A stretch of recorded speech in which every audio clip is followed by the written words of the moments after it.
சுவிக்ஷா TV நேயர்களுக்கு என்னுடைய வணக்கங்களும் வாழ்த்துக்களும். நம்ம தொடர்ந்து ஜோதிட பதிவில் பல்வேறு விதமான பதிவுகளில் நீங்கள் ஆர்வத்தோட பங்கெடுப்பது மகிழ்ச்சி அளிக்கிறது. இந்த பதிவு மீன லக்ன நண்பர்களுக்கு வெளுத்ததெல்லாம் பால் என்று நம்ம இந்த உலகத்தில் வாழ்ந்துக்கிட்டு இருக்கோம். சேவை மனப்பான்மையோட இயங்கிக்கிட்டு இருந்தாலும் இந்த உலகத்தினுடைய போக்கு என்ன என்பதை ஆராய்ந்து கொண்டே இருக்கக்கூடிய லக்னம் நீங்கள். இந்த பதிவு எதுக்குன்னா, கேது சந்திரன் நட்சத்திரத்துல மார்ச் 6ஆம் தேதி மாறுகிறார். 7ஆம் வீட்டில் இருக்கக்கூடிய கன்னிராசியில இருக்கக்கூடிய கேது சித்திரை நட்சத்திரத்திலிருந்து அஸ்த நட்சத்திரத்துக்கு மாறுறது. இந்த மார்ச் 6ஆம் தேதி மாறக்கூடிய கேது நவம்பர் மாதம் 13ஆம் தேதி வரைக்கும் அங்க இருக்கார். அதனால இந்த காலகட்டத்துல சந்திரன் நமக்கு யாருன்னா பூர்வ புண்ணிய ஸ்தானாதிபதி.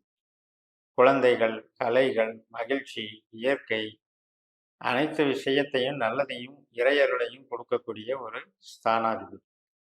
அப்படிப்பட்ட ஸ்தானத்துல ஞானகாரகன் கேது பயணிக்கிறாரு அப்படிங்கிறது ஞான மார்க்கத்துக்கு மிக மிக மிக சிறப்பு. இப்போ நீங்க ஒரு ஸ்பிரிச்சுவல் ஆக்டிவிட்டிஸ் எடுக்கிறீங்க, அது சார்ந்து ஒரு குருவை தேடுறீங்க, அது சார்ந்து ஒரு எக்ஸசைஸ்லாம் ஆரம்பிக்கிறீங்க அப்படின்னா அதுக்கு சாதனங்கள் செய்வதற்கு உங்களுக்கு கரெக்டாக இருக்கும். அதாவது கலை, இப்போ நீங்கள் ஆன்மீக கலையும் ஒரு கலை தான். வேறு விதமான கலைகள் இருந்தாலும் அதற்கும் இந்த முயற்சிகள் எல்லாம் உங்களுக்கு பலன் கொடுக்கும். நல்லபடியாக அதை டெவலப் பண்ணிவிடும். அதனால் உங்களுக்கு அகம் சார்ந்து சில விஷயங்கள் நன்மை தரும். இப்போ குழந்தைகள்னால வரக்கூடிய புகழ், மகிழ்ச்சி, கணவன் மனைவி உறவில் வரக்கூடிய மகிழ்ச்சி, இதெல்லாமே இருந்தாலும் கூட இந்த கேதுக்கும் சந்திரனுக்கும் கொஞ்சம் இனம் புரியாத பகை இருக்கு இல்லையா? அந்த தோஷத்துக்காகத்தான் நம்ம கொஞ்சம் குழப்பத்தை தவிர்க்கணும். ஏன் அப்படின்னு கேட்டால், நம்ம புரிந்து கொள்ளப்பட மாட்டோம். நம்ம யதார்த்தமாக நினைக்கிற விஷயங்களை நம்மளுடைய லைஃப் பார்ட்னராக இருக்கவங்க அதை அப்படியே எடுத்துக்க மாட்டாங்க. குதர்க்கமாக ஃபீல் பண்ணிட்டு அதுக்கு ஒரு அர்த்தத்தை கற்பிச்சுக்கிட்டு அதற்கான ஆர்குமெண்ட் பண்ணும்போது நமக்கு அது ஒரு ஈர்ப்பை கொடுக்காது, வெறுப்பை கொடுக்கும். கேதுனாலே சன்னியாசி கிரகம் தானே, அப்போ ஒரு வெறுப்பை கொடுத்துரும். அதனால் அதில் கொஞ்சம் பக்குவமாக டீல் பண்ணிக்கணும். அந்தந்த வயதுக்கு தகுந்த மாதிரி அது வேலை செய்யும். அதை ஒரு நம்ம ஜனன ஜாதகத்தில் கேது சந்திரன் இந்த கணிப்புகள் 8ஆம் பாவத்தை இயக்கிற 12ஆம் பாவத்தை இயக்கிற அதிகாரியாக வந்திருந்தால் ரொம்ப எச்சரிக்கையாக பார்க்கணும். அது இல்லாதவங்க சும்மா லேசான சின்ன சின்ன சலனங்களோடு போயிடும். அதை பற்றி பெருசாக ஒரி பண்ணிக்க வேண்டும்.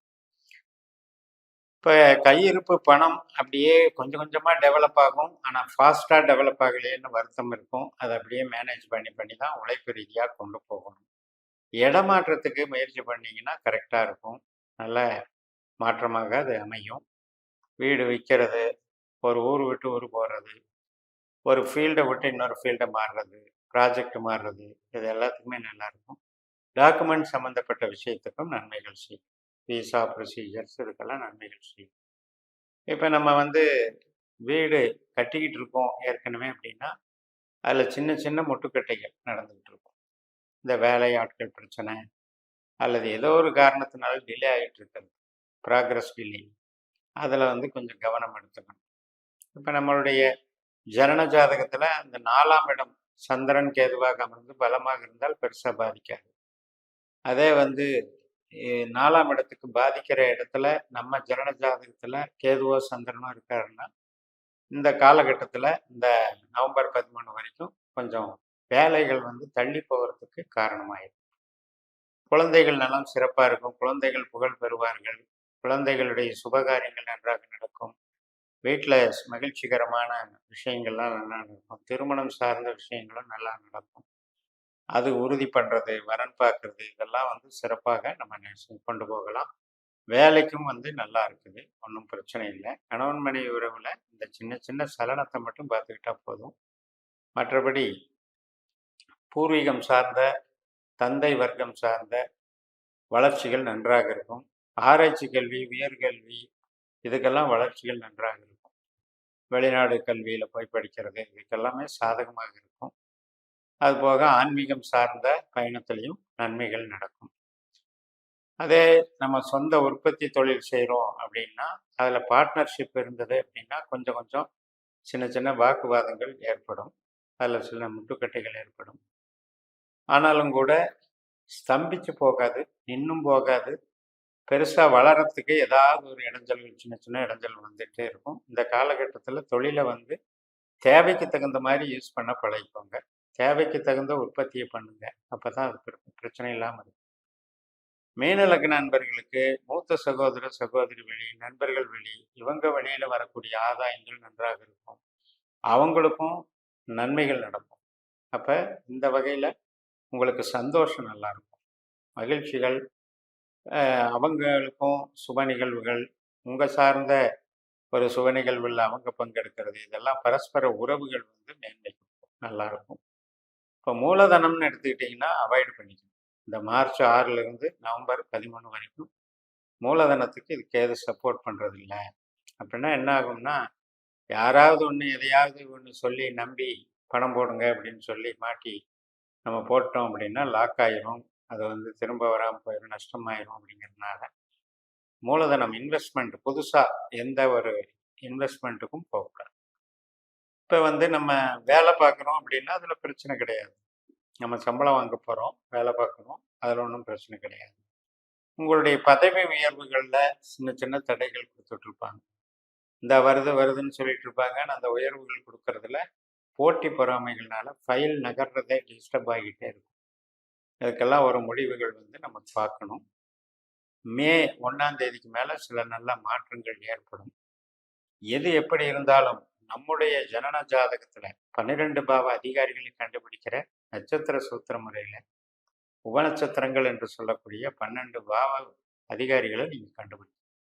அந்த சிஸ்டத்தில் கண்டுபிடிச்சிட்டு இதை என்ன திசாபுத்தி நடக்குது, இப்போ இந்த கோச்சாரத்துக்கும் அந்த திசாபுத்திக்கும் என்ன தொடர்பு, என்ன பாவங்கள் நமக்கு இயங்கிக்கிட்டு இருக்குன்னு தெரிஞ்சுக்கிட்டாதான் நம்ம கேட்குற கேள்விக்கு இந்த திசாபுத்தி சாதகத்தை தருமா பாதகத்தை தருமா, கேள்விக்கு தகுந்த மாதிரி தான் அந்த பலன் வேலை செய்யும்.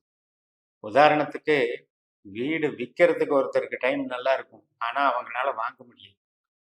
அப்படியெல்லாம் தான் அந்த பாவங்கள் வேலை செய்யும். அப்போ இந்த 12 பாவங்களையும் நம்ம என்ன பாவங்கள் இயங்குதுங்கிறத தெரியாமல் போய் மாட்டிக்கிறதுனால தான் இந்த பிரச்சனை.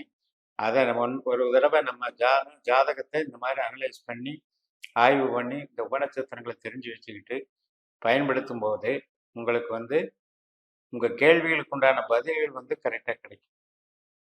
இப்போ மீன லக்னத்தில் நமக்கு வந்து லக்னத்தில் 2ஆம் இடத்துல தான் அஸ்வினி நட்சத்திரம் இருக்குது, 6ஆம் இடத்துல தான் மக நட்சத்திரம் இருக்குது, 10ஆம் இடத்துல தான் மூல நட்சத்திரம் இருக்குன்னு சொன்னேன்.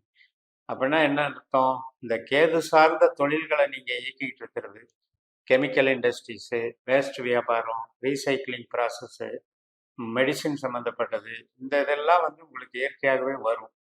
கேது புதனை போலவும் பலன் கொடுப்பாரு. அதனால் வந்து மார்க்கெட்டிங் பண்ணுறது, ஏஜென்சியாக இருக்கிறது, பேங்கிங் செக்டரில் இயங்கிறது, இந்த மாதிரியும் வேலை செய்வார். ஸோ எல்லா விதத்திலையும் தொழிலுக்கு பங்கம் இல்லை, குடும்பத்தில் குழப்பம் மட்டும் தவிர்த்து கொள்ளுங்கள் என்று கூறி நிறைவு செய்கிறேன். இந்த சேனலை சப்ஸ்கிரைப் பண்ணி ஷேர் பண்ணுங்கள். உங்கள் தனிப்பட்ட ஜாதக பலாபலன்களை என்னுடைய வாட்ஸ்அப் நம்பரில் தொடர்பு கொண்டு பலன் பெறுங்கள். உங்களிடமிருந்து விடைபெறுகிறேன். உங்கள் ஜெயம்எஸ். நன்றி, வணக்கம்.